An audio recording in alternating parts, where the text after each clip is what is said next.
Good morning, student. So today you have seen this is a green board. So I hope this video will help you a lot, because so far I have sent you the lecture video through by teaching through the notes only. So that is not as good as compared to this. So therefore, while listening to this lecture video, please do have with you notes that I have sent. Okay, so that it will be easier for you, okay, to understand about the topics. Okay, so without wasting our time, let me explain to you about this topic. And the name of the topic here is the combinations of capacitor in parallel. Okay, so first let us understand what do we mean by parallel combinations of capacitors. Okay, so in this circuit diagram we have three capacitors, 1, 2, 3. Okay, so the positive plate of each capacitor are connected to a single point A, and the negative plates of each capacitor is connected to another point B. And this point A and point B now are connected to a common potential difference V. So this type of arrangement of capacitor is nothing but it is the parallel combinations of capacitors. Right? So in this topic we shall see about the equivalent capacitance of these three capacitors when connected in parallel. So let me explain first about this diagram. So here I'm considering three capacitors connected in parallel, and let's say the capacitance of each capacitor here, it is different. The first capacitor is having a capacitance C1, this capacitor is having a capacitance C2, and this capacitor is having a capacitance C3. Alright, now these three capacitors, the two common points A and B now, they are connected to a common potential difference, that is V. So this V, it is actually a source of energy which supply charge to the capacitors. Suppose the charge which is given by the by this source here, that means by this potential difference, let's say the charge given, it is Q. Now this charge Q will be going in this way, and at this point A, this charge Q will be divided into three parts. Q1 will be going to capacitor C1, Q2 will be going to C2, and Q3 will be going to C3. And again, after coming out from these capacitors, these charges Q1, Q2, Q3, they will combine and they will constitute again a charge Q. So this charge Q again will flow back to the original source. Right? Now, all these capacitors here, like first capacitor, second capacitor, and third capacitor, they are having the common potential difference. If the potential difference, right, which is given by the source is V, then here the potential difference across the first capacitor also should be V. Here also should be V. Here also should be V. Why the potential difference is same? Because they are connected across the same common point. So in moving a charge from this point to this point, it is the same as the potential difference which is supplied by the source. So that is why the potential difference across each capacitor is same.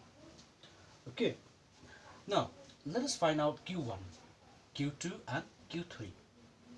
Now this Q1 is nothing but should be equals to C1 V.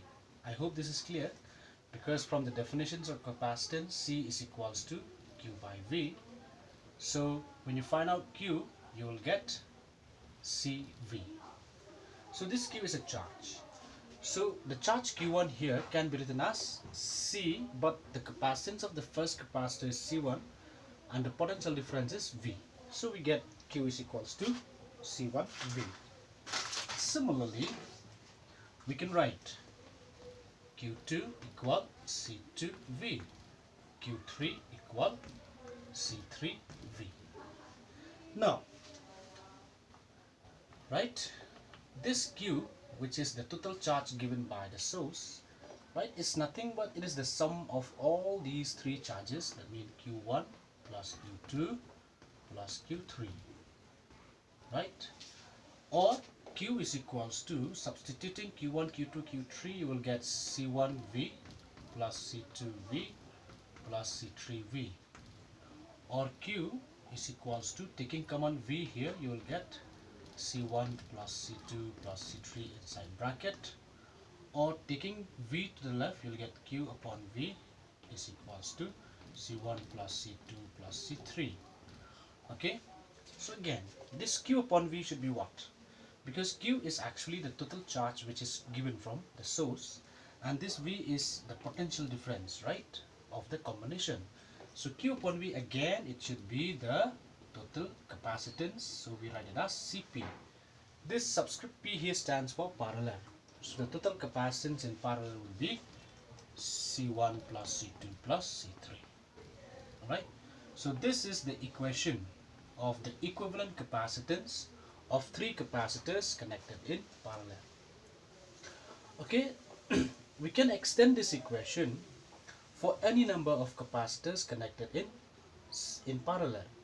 So let's say if you have n number of capacitors connected in parallel, then the total capacitance of such combination can be written as Cp equal C1 plus C2 plus C3 plus so on up to Cn. So this is the equation for the total combination, for the total capacitance of n number of a capacitor connected in parallel. Okay, so I hope this is clear to you, right?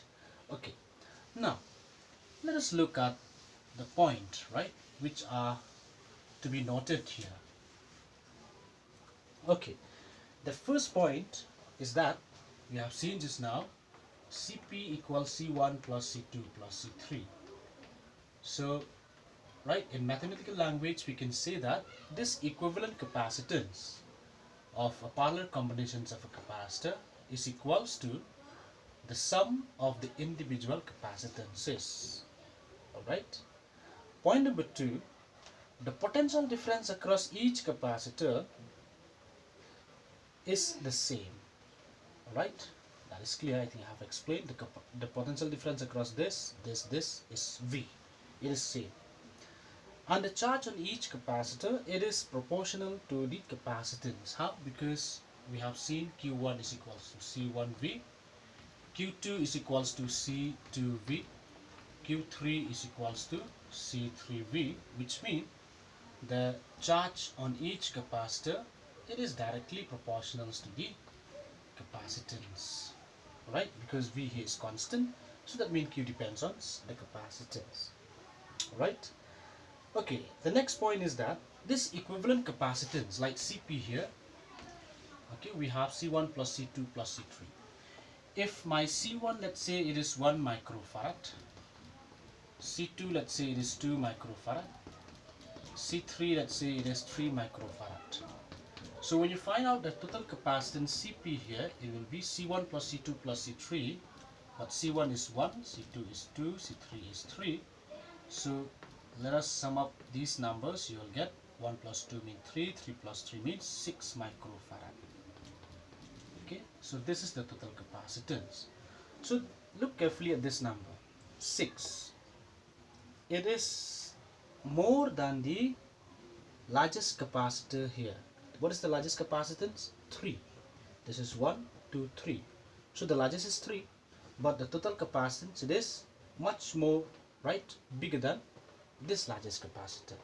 Okay, so therefore in parallel combinations of capacitor, we find that the total capacitance is always greater than the largest capacitance of the capacitors. So this is all about the combinations of capacitor in parallel. I hope you are clear with this video. If you have any doubt, right, please do feel free to send me your question through WhatsApp. Thank you.